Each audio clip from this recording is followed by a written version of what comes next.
Hello students, मैं वसंत कुमार और आप देख रहे हैं हमारे यूट्यूब चैनल जहां पर कि मैं अपलोड करता हूं क्लास 11, क्लास 12 और बीएससी का mathematics.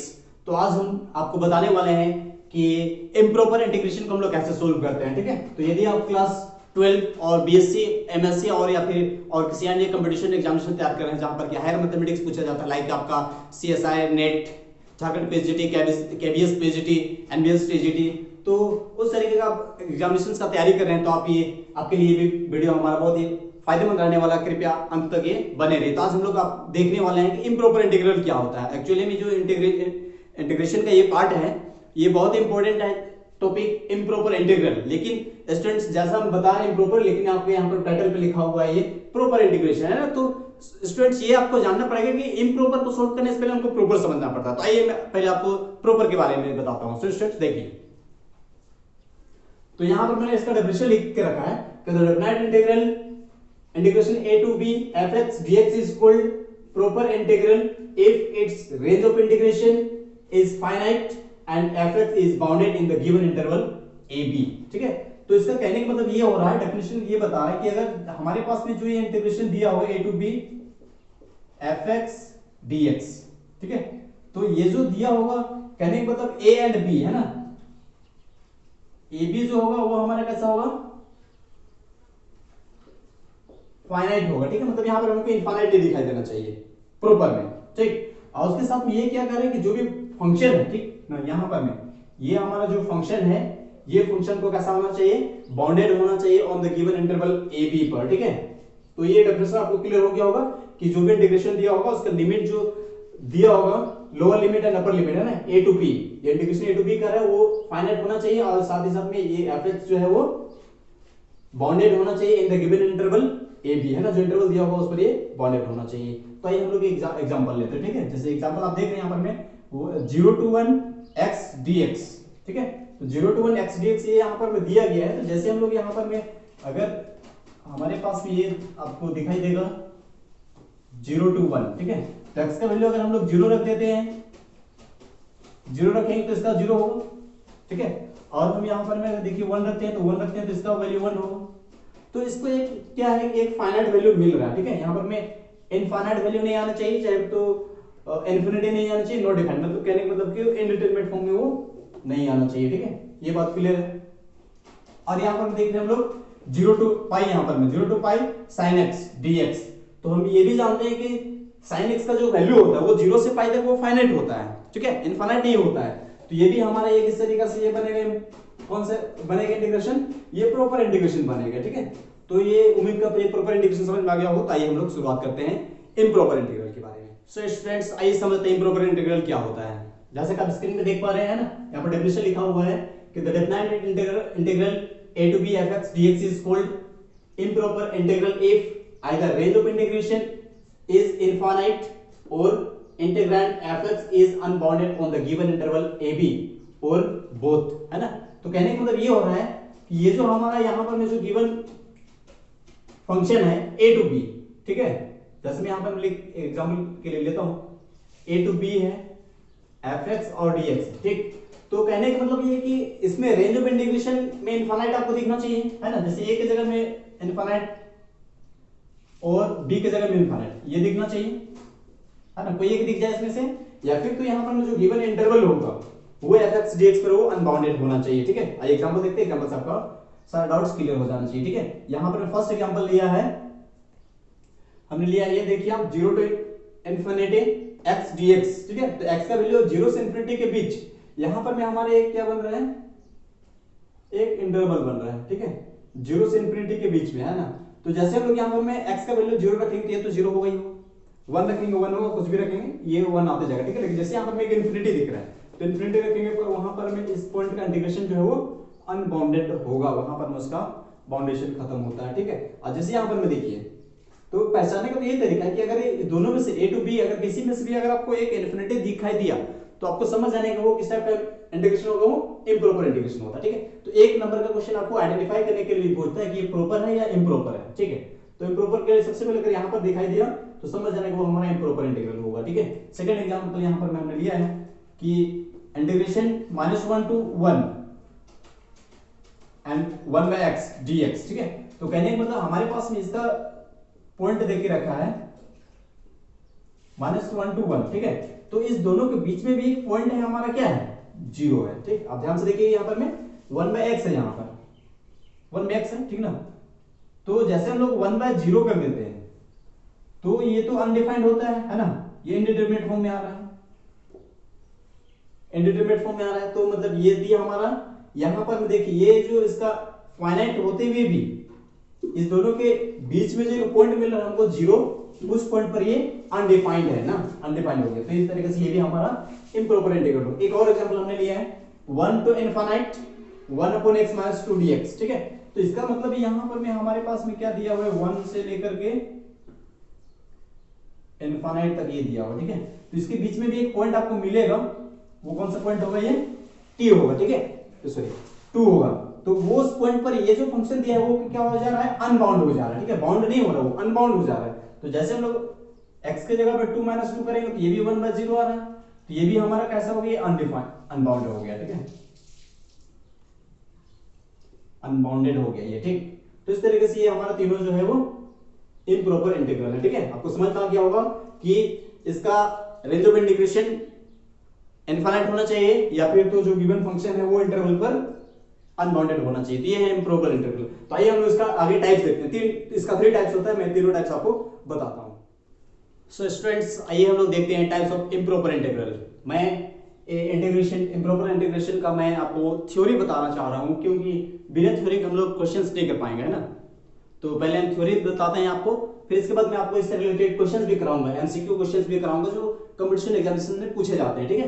Because concept is power, without concept we can not make any questions. Theoretical part है ना, पहले हम लोग इसका थ्योरेटिकल पार्ट को समझते हैं। तो टाइप्स ऑफ इम्प्रॉपर इंटीग्रेशन, तो मैं आपको जैसा बता दिया हूं कि इसका 3 टाइप्स होता है। तो मैं इसे यहां पर मैं तीनों टाइप्स का यहां पर मैं डेफिनेशन लिख दिया हूं, आप स्क्रीनशॉट लेके इसको नोट डाउन कर सकते हैं, समझ सकते हैं, ठीक है। अन्यथा ये इतना बड़ा लिखने का कोई जरूरत नहीं था, वीडियो को छोटा करने के लिए मैं इसको पहले यहां पर मैं लिख दिया हूं। तो आइए हम लोग समझते हैं एक-एक करके, है ना। तो ये फर्स्ट, सेकंड एंड थर्ड, ये काइंड से first kind of improper integral है, ये सेकंड काइंड ऑफ इम्प्रॉपर और ये third kind of improper integral, है ना। तो फर्स्ट में यहां पे लिखा हुआ आप पढ़ सकते हैं यहां पर में कि the definite integral in which range of integration is infinite and fx is bounded are called first kind of improper integral, है ना। एग्जांपल हमने यहां पर लिखा है 0 to इनफिनिट 1/1 प्लस x², ठीक है। तो उसमें क्या देखना है ना, यहां पर मैं साफ साफ लिखा हुआ है कि range of integration is infinite, ठीक है ना। तो कहने का मतलब है कि ये जो रेंज ऑफ इंटीग्रेशन है वो कहीं ना कहीं एक या फिर दोनों में इनफिनिट आपको दिखना चाहिए, ठीक है। 0 to इनफिनिट है यहां पर में, यहां पर माइनस इनफिनिट टू 1 है, यहां पे minus infinity two plus infinity है ना। तो इस तरह से हमारा क्या है, ये first kind of improper integral है, जिसमें कि रेंज ऑफ इंटीग्रेशन हमारा क्या होना चाहिए, इनफिनिट होना चाहिए, इनफिनिटी होना चाहिए, ठीक है। ये फर्स्ट आपको समझ में आ गया होगा। अब आइए देखते हैं हम लोग सेकंड काइंड, है ना। सेकंड काइंड में क्या होता है, इसमें देखिए हम लोग कि इसका रेंज ऑफ इंटीग्रेशन इनफिनिट होना चाहिए, ठीक है ना। इस पे रेंज ऑफ इंटीग्रेशन इसको फाइनाइट होना चाहिए, लेकिन उस फाइनाइट के अंदर जो इंटरवल दिया हुआ उस इंटरवल के अंदर में कोई एक ऐसा पॉइंट आएगा जिस पर कि ये फंक्शन जो गिवन फंक्शन होगा वो अनबाउंड होगा, ठीक है। अब यहां पर डेफिनेशन पढ़ सकते हैं। Second kind of improper integral, the definite integral in which the range of integration is finite and fx is unbounded are called the second kind of improper integral, ठीक है। ये भी सिंपल है कि ये क्या रखा है कि रेंज ऑफ इंटीग्रेशन जो वो फाइनाइट होगा, ठीक है। लेकिन बात आती है कि यहां पर में जो फंक्शन है वो जो गिवन इंटरवल है उस पर ये अनबाउंड होना चाहिए, ठीक। तो जैसे हमने यहां पर में देख रखा है 0 to 3 रखा है, ठीक है ना। 0 to 3 रखा है तो हम लोग यहां पर में एक पॉइंट हमको एक भी मिलेगा, जैसे जैसे देखो यहां पर 0 to 3 है, ठीक। तो हमको यहां पर में इसके बीच में एक पॉइंट क्या मिलेगा, 2 मिलेगा, ठीक। जैसे 2 मिलता है तो हम यहां पर 1/2 - 2 कर देते हैं तो 1/0 हो जाता है। तो ये हमारा कैसा आ रहा है, ये अनबाउंड हो जा रहा है, ठीक। अनबाउंड हो तो ये हमारा इम्प्रॉपर है, improper integral of second kind, ठीक है। एग्जामिनेशन में आपको पूछा भी जाता है, आपको क्वेश्चन दे देगा इस टाइप से, identify the types of improper integral, आपको बताना पड़ेगा ये फर्स्ट, सेकंड और थर्ड है, ठीक है। तो दो हम लोग समझ लिए। आइए हम लोग इसका थर्ड के बारे में देखते हैं ना। Third kind of improper integral, ये जो है तो मेनली हम लोग समझेंगे क्या, ये फर्स्ट और सेकंड का ये कॉम्बिनेशन है, ठीक है। Third kind of improper integral क्या है, फर्स्ट और सेकंड का ये कॉम्बिनेशन है। तो यहां पर हम सबसे डेफिनेशन पढ़ सकते हैं कि the definite integral in which the range of integration is infinite and F is unbounded are called third kind of improper integral. ठीक है, तो इसका मतलब ये बता रहा है, डेफिनेशन से हम लोग ये समझ में आ रहा है कि इस पर जो है रेंज ऑफ इंटीग्रेशन वो भी इनफाइनाइट होना चाहिए, प्लस जो भी इंटरवल दिया हुआ है उस पर ये फंक्शन जो है वो अनबाउंड होना चाहिए। आइए हम लोग एक दो एग्जांपल लेके देखते हैं। ठीक है ना, तो एग्जांपल यहां पर हमने लिखा है 0 to infinity dx upon x minus 1। ठीक है, तो 0 to infinity के बीच में हमारे एक वैल्यू आता है 1। ठीक, तो 1 जैसे हम लोग रखेंगे यहां पर, तो ये हमारा कितना होगा dx by 1 minus 1, मतलब ये dx by 0, तो ये हमारा अनबाउंड हो रहा है। ठीक है, तो इसी तरह से यहां पर 0 to infinity है dx upon x square minus 2 है ना, तो x का वैल्यू जैसे हम लोग 2 रख देते हैं, जैसे हम लोग x इक्वल टू 2 रखेंगे तो ये हमारा फंक्शन क्या हो जाएगा, अनबाउंड हो जाएगा। 2 स्क्वायर मतलब ये 4 माइनस 4, मतलब ये हमारा dx अपॉन 0, तो ये भी हमारा कैसा हो रहा है, ये अनबाउंड हो रहा है। ठीक है, तो अनबाउंड हो गया। तब इसके बाद ये देख लीजिए यहाँ पर मैं है ना, x का एक पॉइंट आ रहा है इस इंटरवल के बीच में जहां पर ये फंक्शन क्या है, अनबाउंड हो रहा है सर। तो ये दोनों है कॉम्बिनेशन ना, फर्स्ट काइंड, सेकंड काइंड और थर्ड काइंड। आपको फिर से रिकैप कर देना चाहता हूं कि फर्स्ट काइंड में क्या होना चाहिए कि रेंज ऑफ इंटीग्रेशन वो इनफाइनाइट होना चाहिए। ठीक है, सेकंड काइंड में रेंज ऑफ इंटीग्रेशन फाइनाइट होना चाहिए, लेकिन जो गिवन फंक्शन होगा उस इंटरवल के अंदर में कहीं ना कहीं जाकर के वो अनबाउंड होगा। ठीक है, और थर्ड काइंड में क्या बोलता है कि रेंज ऑफ इंटीग्रेशन वो भी इनफाइनाइट होना चाहिए, प्लस उसके साथ में जो फंक्शन गिवन है वो उस इंटरवल में कहीं ना कहीं कोई ना कोई एक पॉइंट होगा, एक या एक से अधिक पॉइंट भी मिल सकता है कि जहां पर में ये हमारा जो फंक्शन गिवन होगा वो हमारा अनबाउंड होगा। ठीक है, अब बाउंड और अनबाउंड, इस पर हमारा एक क्वेश्चन बनता है कन्वर्जेंट और डाइवर्जेंट। ठीक है, ये जो गिवन इंटीग्रेशन का जो फंक्शन है वो कन्वर्जेंट और डाइवर्जेंट, जो इंपॉर्टेंट टॉपिक है, मैं उसके बारे में भी आपको बताता हूं। ठीक है, तो स्टूडेंट्स आइए हम लोग देखते हैं कन्वर्जेंस ऑफ इम्प्रॉपर इंटीग्रल, है ना। तो ये बहुत इंपॉर्टेंट टॉपिक होने वाला है इम्प्रॉपर इंटीग्रल में। यदि आप सीएसआर नेट या फिर झारखंड पीजीटी या फिर केवीएस पीजीटी, एनबीएस पीजीटी, अगर आप उस पर तैयारी कर रहे हैं तो उस पर से 1 से 2 क्वेश्चन यहाँ पर एकदम कंफर्म 100% बनता ही बनता है। ठीक है, आप कोई भी क्वेश्चन का पेपर उठाकर देख लीजिए, वहां पर भी कन्वर्जेंस एंड डाइवर्जेंस, ये यहां से आपको क्वेश्चन मिलना ही मिलना है। ठीक है, तो बहुत सिंपल है, मैं आपको बताता हूँ किस तरह के क्वेश्चन को हम लोग कैसे सोल्व करेंगे। ठीक है, तो आइए हम लोग शुरू करते हैं। यहाँ पर मैं पहले लिख दिया हूं कि integral of the form a to infinity fx dx, अगर इस फॉर्म में दिया होगा तो हम लोग उसको कैसे सोल्व करेंगे। ठीक है, तो कन्वर्जेंट कहने का मतलब इसका जो वैल्यू है वो एक फाइनाइट होगा। ठीक है, जैसे इसको हम लोग इनफाइनाइट की वैल्यू हम लोग क्या करेंगे, ऐसे तो नहीं बना नहीं सकते हम लोग। ठीक है ना, तो हम लोग इसको क्या करेंगे, हम लोग पहले बदली कर लेते हैं, limit x tends to infinity a to x fx dx। ठीक है, हमने लिमिट ऐड कर दिया, इनफिनिट की जगह पे हमने x रख दिया और x टेंड्स टू इनफिनिट रख दिया। ठीक है, तो बात बराबर है, बात वही है। अगर इसका वैल्यू को अगर हम लोग सोल्व करेंगे तो यहां पर में क्या वैल्यू आना चाहिए, फाइनाइट वैल्यू। ठीक है, तो अगर ये फाइनाइट वैल्यू आएगा तो ये जो गिवन फंक्शन होगा वो हमारा क्या होगा, कन्वर्जेंट होगा। ठीक है, अगर फाइनाइट की जगह पे अगर हमारा ये वैल्यू आएगा इनफिनिट, माइनस इनफिनिट, या फिर तो इन्फिनिटी अपॉन इन्फिनिटी, अगर इनफिनिट के फॉर्म में आएगा ये, ठीक है, तो ये हमारा क्या हो जाएगा,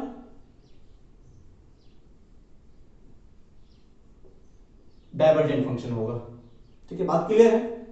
बदली कर लेना है, a टू इनफिनिट है तो इन्फिनिटी को हम लोग को चेंज करना है x मत। ठीक है ना, x पे हमको चेंज करना है, और ये हमारा a टू x होगा, fx dx होगा। ठीक है, तो ये हमारा ऐसा ये केस बन सकता है। ठीक, अगर हम लोग और केस लेना चाहेंगे और देखना चाहेंगे, अगर हम इसको केस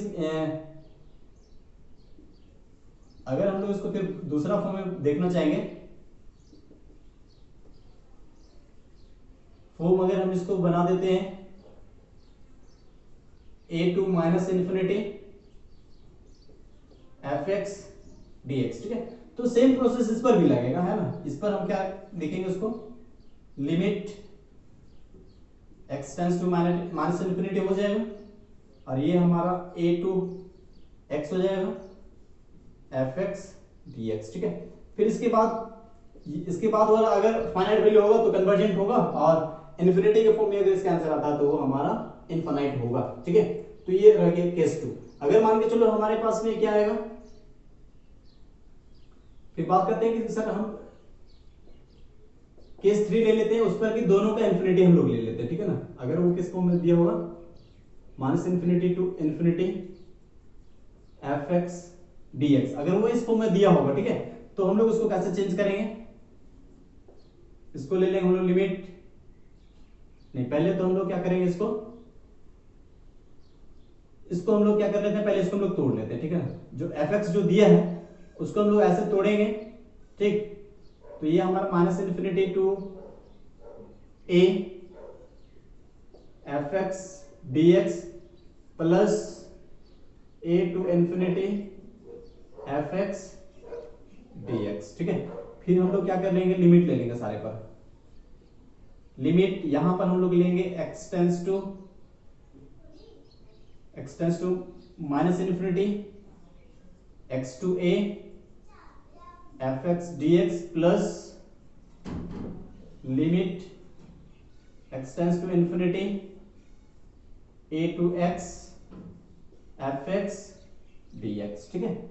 ऐसे करेंगे हम लोग, इसका लिमिट जो है इंटरवल उसको लोग ब्रेक डाउन कर लेंगे, माइनस इन्फिनिटी टू इन्फिनिटी दिया हो तो minus infinity to A and plus A to infinity, ठीक है। तो ये ए हमारा कैंसिल हो जाएगा, बचेगा हमारा माइनस इन्फिनिटी टू इन्फिनिटी। इस तरीके से हम उसको तोड़ेंगे। अब फिर हम लोग इसको क्या करेंगे, इसको अलग से एक बार सोल्व करेंगे और इस वाले को एक बार अलग सोल्व करेंगे। फिर दोनों को अलग से सोल्व करने के बाद दोनों को हम लोग सम लेना है। अगर दोनों का सम का वैल्यू अगर फाइनाइट आ जाता है, ठीक है, अगर इस पूरे का वैल्यू क्या आ जाएगा,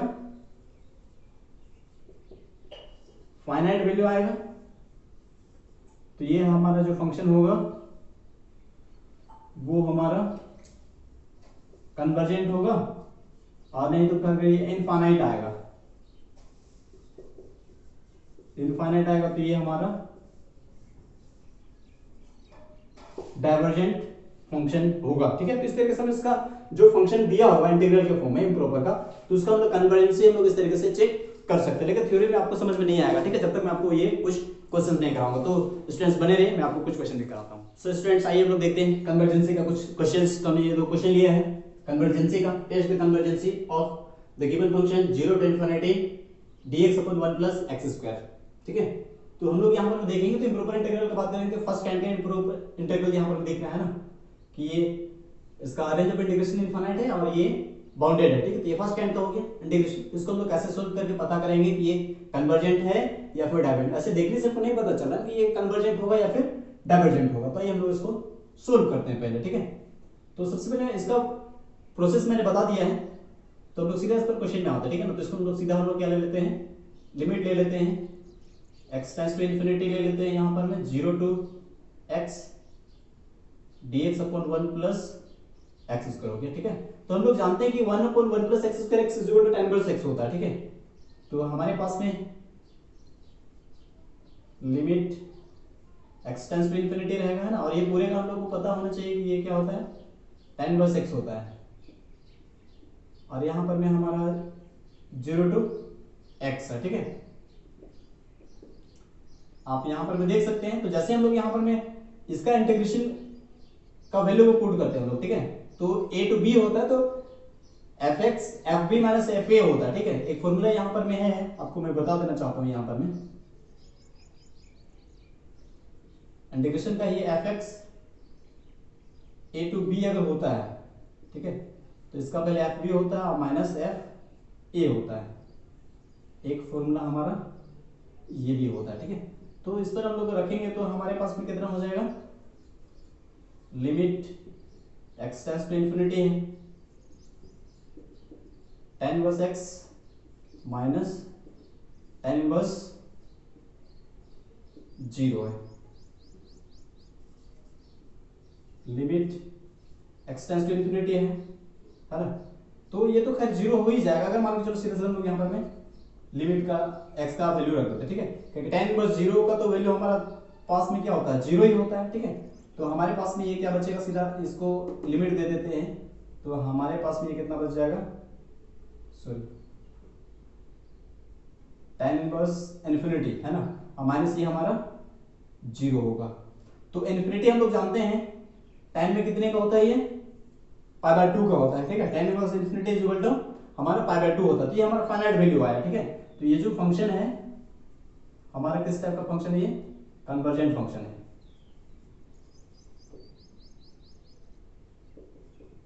ठीक है।